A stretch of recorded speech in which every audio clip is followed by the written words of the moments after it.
Universidad de los Andes, certificado en ISO 31000, con más de 18 años de experiencia en gestión integral de riesgos, cumplimiento, auditoría interna y consultoría de control interno, entre otros. Actualmente es socio fundador de RIC Star Consulting, asesorando en organizaciones de gestión integral de riesgos, gobierno corporativo y cumplimiento, y trabaja en alianza con el ente emisor y certificado de normas ISO para Colombia en el desarrollo de modelos de evaluación de cumplimiento, anticorrupción y antisoborno, y como instructor de sistemas de gestión de cumplimiento y antisoborno. Le damos la bienvenida al ingeniero para dar su conferencia sobre la cultura de ética. Buenos días a todos. Bueno, con ocasión pues del lanzamiento del nuevo código de conducta, que espero pues que ya todos lo hayan recibido, lo hayan leído, lo hayan firmado, Claudia me invitó a hablar con ustedes un poco sobre el tema de ética, sobre el tema de ser buenas personas, que es la base fundamental para poder tener un desarrollo ético en el desarrollo de nuestra industria y de nuestras actividades. En diciembre de 2018 salió un artículo en La Vanguardia sobre una entrevista que le hicieron a Víctor Coopers, licenciado en Administración y Dirección de Empresas, doctor en Humanidades, y me llamó mucho la atención todo lo que él decía a través de esa entrevista y que quiero rescatar en esta conferencia. Uno de los primeros elementos que él abordaba es: ser inteligente es un don, una suerte; ser amable, ser una buena persona que ayuda a los demás, o ser una persona generosa es una elección. Y aquí es donde empiezo yo a reflexionar sobre qué características necesitamos tener nosotros como personas, y empiezo a abordar también el lado organizacional como organizaciones para desarrollar los temas éticos. Entonces, no es solamente ser inteligentes, hay pícaros muy inteligentes, ¿verdad? Pero es también ser una buena persona. Y ser una buena persona, entonces, ¿qué implica? Y aquí empiezo entonces yo a abordar el concepto de integridad. Hace unas semanas tuve una discusión en otra organización donde estamos desarrollando temas de ética y cumplimiento sobre qué es ser íntegro. Y desde el punto de vista organizacional abordamos los siguientes aspectos. Bueno, ser íntegro, primero, ¿qué es la ética? ¿Qué es ser ético? Y ser ético hace referencia a lo bueno y lo correcto del comportamiento humano. Pero entonces, ¿quién define qué es lo bueno? ¿Quién define qué es lo malo? Si nos vamos a la sociedad de Medio Oriente, ¿qué reglas hay con respecto al matrimonio? ¿Cuántas mujeres puede tener un hombre? Tantas como pueda mantener. Y eso en esa sociedad y en esa cultura está bien. Si trasladamos ese concepto a nuestra cultura occidental, las cosas son diferentes, ¿verdad? ¿Eso qué quiere decir? Ese es un indicador de que lo bueno o lo malo lo determina la sociedad. Y la sociedad entonces empieza a escribir las leyes, ¿cierto? Para poder plasmar en blanco y negro qué es lo que está bien y lo que está mal. Claro, las leyes no alcanzan a recopilar todo lo que está bien y lo que está mal, sería imposible. Pero ese es uno de los elementos entonces que nosotros tenemos que empezar a adoptar para entender qué es lo bueno y qué es lo malo, ¿cierto? ¿Cuáles son esos aspectos que en nuestra sociedad, ¿cierto?, se ha determinado como éticos, como esos valores? El segundo elemento que abordábamos,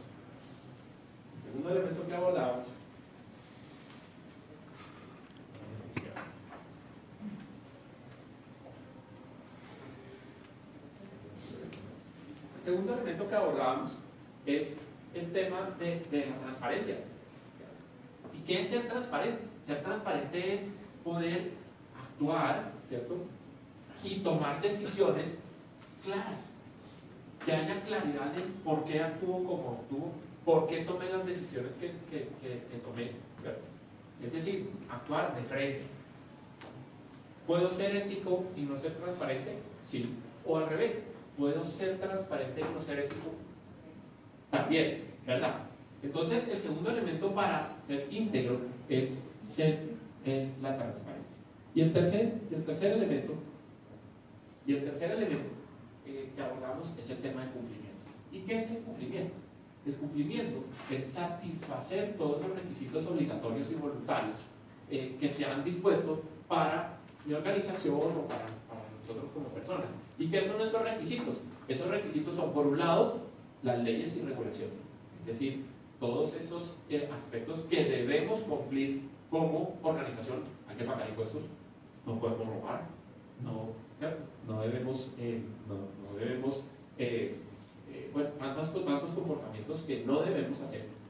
Pero también hay requisitos voluntarios, es decir, voluntariamente, ¿qué estándar quiero yo adoptar? Certificarse ISO 9001 no es obligatorio, es un estándar que como organización decido adoptar, pero a su vez eso se convierte en un requisito para la organización y para los empleados de la organización, ¿verdad? Entonces, el tercer elemento corresponde al cumplimiento, ¿verdad?, de todos esos requisitos obligatorios y voluntarios. Y eso es lo que nos permite ser íntegros. Pero tenemos que cumplir los tres: ser éticos, ser transparentes y cumplimiento. En la medida que iba avanzando en la entrevista del señor Víctor, él decía también, hablaba sobre el tema de inteligencia. Bueno, ¿qué tiene que ver la inteligencia en todo esto? ¿Qué es la inteligencia? Es la capacidad de generar información nueva combinando la que recibimos del exterior con aquella de la que disponemos en nuestra memoria. Y esto tiene que ver con resolución de problemas, con adquirir conocimientos y con búsqueda de soluciones. Pero fíjense, yo puedo buscar en mi día a día muchas soluciones, puedo resolver muchos problemas, puedo adquirir conocimientos de una forma no ética. Yo me puedo ganar un contrato, ¿cierto?, y me puedo idear la forma de hacer una venta de una forma no ética, o de una forma no transparente, o sin cumplir con los requisitos que debo cumplir. Entonces, lo que les decía al principio, hay mucho pícaro inteligente. Entonces, fíjense que no necesariamente la inteligencia, ¿cierto?, nos lleva a ser íntegros. Y por lo tanto, las organizaciones. Y entonces, Víctor, el señor Víctor termina con esto.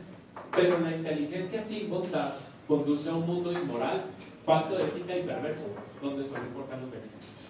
Y aquí es donde vienen las preguntas. ¿Será que actuar inteligentemente, ser hábil en lo que hacemos, nos lleva a tener un mundo ético, moral, pues nos lleva a hacer las cosas como debemos hacerlas? Entonces, actuar sin ética, actuar sin transparencia o sin tener en cuenta el cumplimiento, no necesariamente nos lleva al mundo que queremos,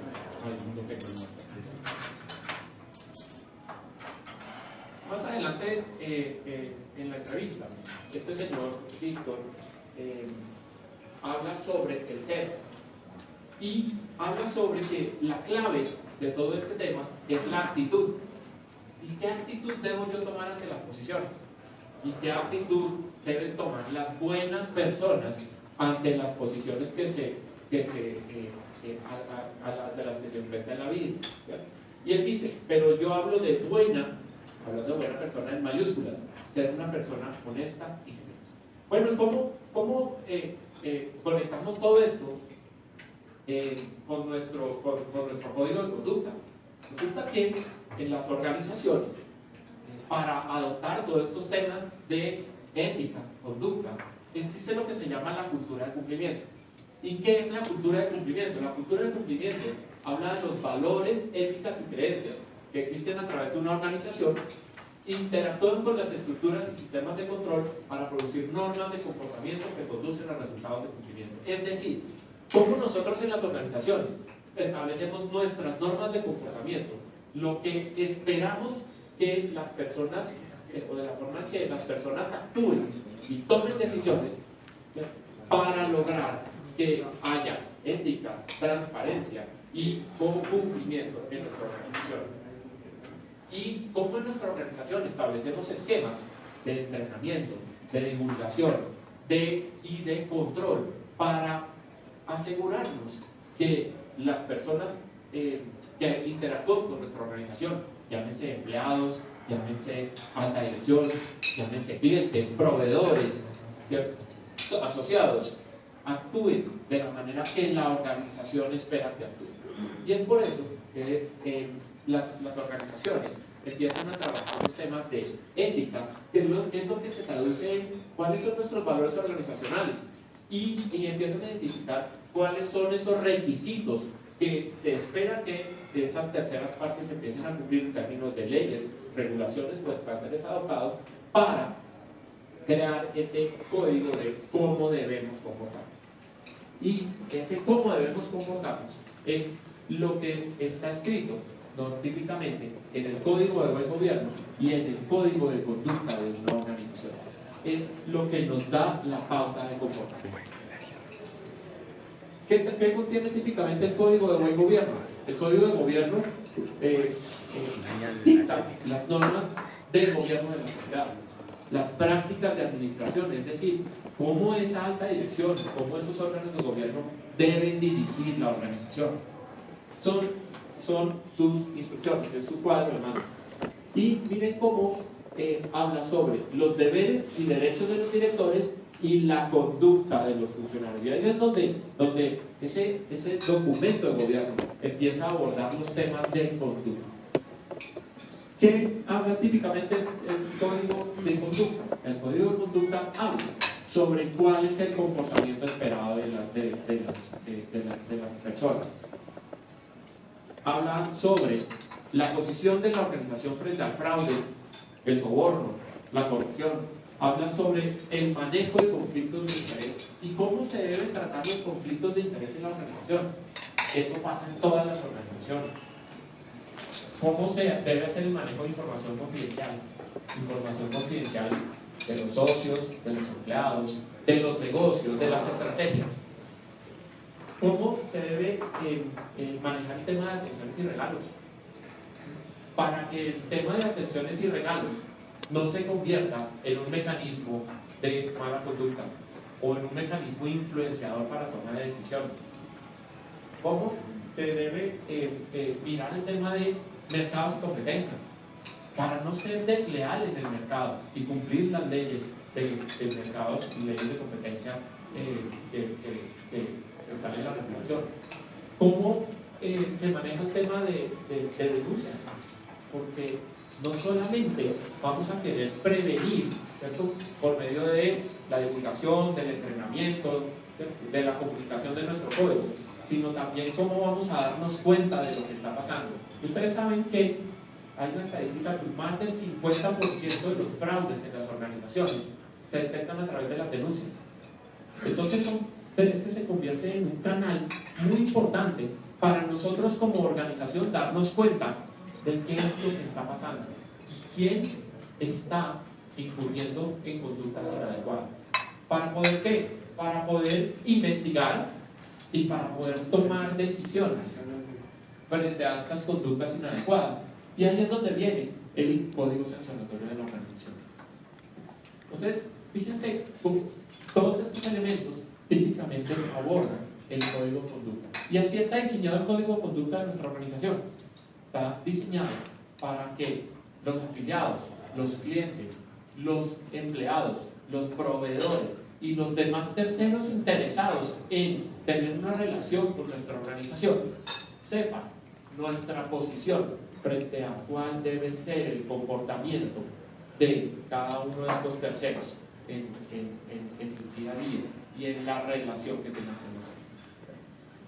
Entonces, a partir de estos dos elementos es donde empieza a desarrollarse el sistema de control interno de la organización. No voy a profundizar en esto más porque nos tardaríamos un buen rato, pero ya ahí es donde viene ya la definición de cuáles son los objetivos de control de la organización, cuáles son los mecanismos para asegurar el cumplimiento de los objetivos, y es donde empezamos a hablar de las 3 líneas de defensa para el control interno de la organización.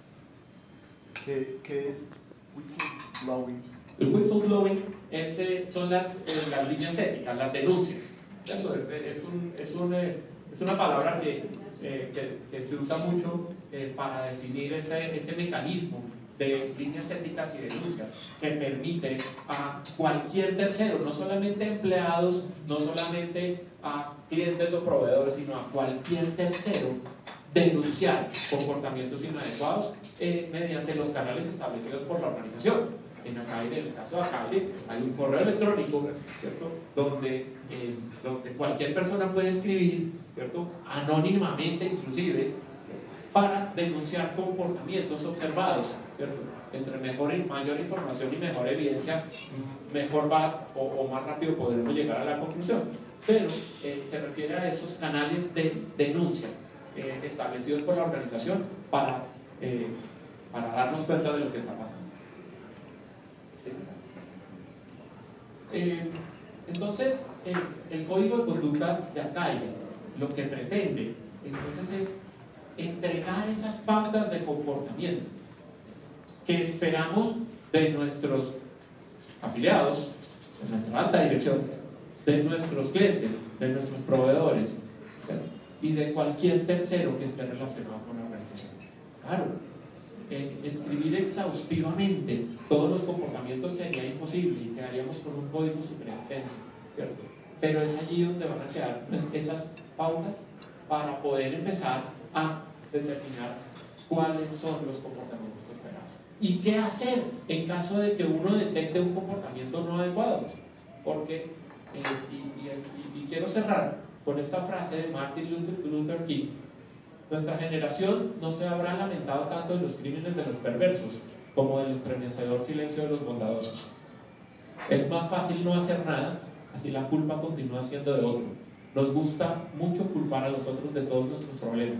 La culpa siempre es de un político, del jefe, del cliente. Y yo me pregunto, ¿tú no tienes una responsabilidad? Pues sí, existe una responsabilidad personal. Es decir, si nosotros nos quedamos callados, estamos siendo cómplices. Entonces la invitación también es a que entre todos empecemos a mover nuestra industria hacia una industria de comportamiento ético y transparente. Empecemos a mover de que cualquier persona, cualquier actuación indebida es sancionada, así sea moralmente. No necesariamente tenemos que llegar a sanciones económicas o penales, pero que esos comportamientos tengan algún tipo de sanción, porque lo que queremos es que queremos trabajar en un ambiente íntegro y queremos ser íntegros en nuestra organización. Y esa es la invitación, que adopten estas prácticas, que empiecen a hablar en sus compañías y en sus círculos sobre estos temas, ¿cierto?, que a veces son tabú, ¿cierto? Empiecen a hablar de eso, empiecen a transmitir estos conceptos para que entre todos podamos construir una sociedad mejor. No sé si tienen preguntas, no sé si tienen observaciones. Bueno, cualquier pregunta. En Colombia se escucha con mucha frecuencia todo este tema de comportamiento no ético a nivel gobierno, a nivel sector empresarial, relacionado muchas veces en actividades con el gobierno. La pregunta que yo quiero hacerte es ¿cómo se ve ese cambio de cultura hacia el comportamiento ético como país? ¿Qué está ocurriendo en el país y qué podríamos nosotros hacer para contribuir a mejorar esa actitud, esa disponibilidad nuestra para que en Colombia se empiece a hablar con un idioma diferente? Mira, el año pasado una de las últimas cosas que hizo el presidente Santos fue el lograr que Colombia fuera incluida en la OCDE. ¿Saben qué es la OCDE? La OCDE es la Organización para el Desarrollo Económico, ¿cierto? Donde no todos los países hacen parte. Uno de los elementos de la OCDE, de una de las exigencias de la OCDE, es todo el tema de transparencia. Y por eso, unos años antes, inclusive todo el sector público estuvo desarrollando diferentes elementos y estándares para, digamos, empezar a trabajar todo este tema anticorrupción. Y por eso llegó la modificación del Estatuto Anticorrupción. También está el de soborno transnacional, ¿cierto? Que es muy similar al NCPA de Estados Unidos. Las organizaciones públicas empezaron a desarrollar modelos anticorrupción y antisoborno para empezar a trabajar estos temas éticos en sus organizaciones. Y por eso entonces vino también la adopción por parte de nuestras entidades de la ISO 37001, Sistemas de Gestión Antisoborno, y empezar a preparar el camino para una futura certificación. Digamos que eso no es de la noche a la mañana. Pero el gobierno también ha desarrollado meses de trabajo para empezar a trabajar todos estos temas, cómo dentro de las organizaciones gubernamentales empezar a trabajar los temas de ética y transparencia.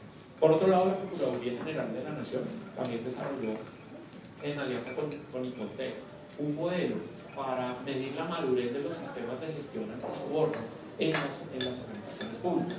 Es un modelo que ya está definido y están empezando, digamos, a hacer esas mediciones y abordar las diferentes entidades para empezar a desarrollar esas mediciones de madurez. Sin embargo, también quiero resaltar que las estadísticas dicen que no únicamente la corrupción se da con entidades públicas. Más, un estudio de la OCDE precisamente en 2014 reveló que cerca del 53% de 450 casos de corrupción en el mundo que se estudiaron tuvieron que ver con entidades públicas. Y esa es la estadística. Después uno se pregunta, ¿y qué pasó con el otro 47%? Es corrupción privada. Pero ahora, en las entidades públicas, como para hacer corrupción siempre se necesitan dos. Listo, a un lado está la corrupción, la entidad pública, y al otro lado, ¿quién está? El privado.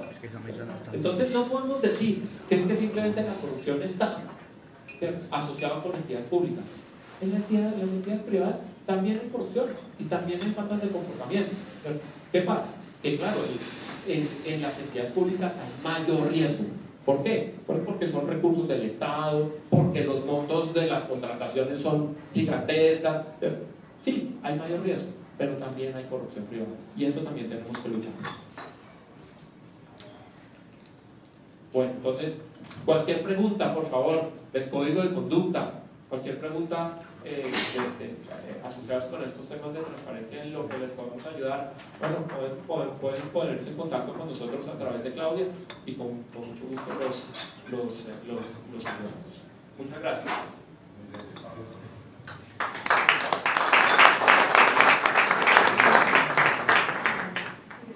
Quiero confirmar si en ciudades tienen preguntas para poderlas hacer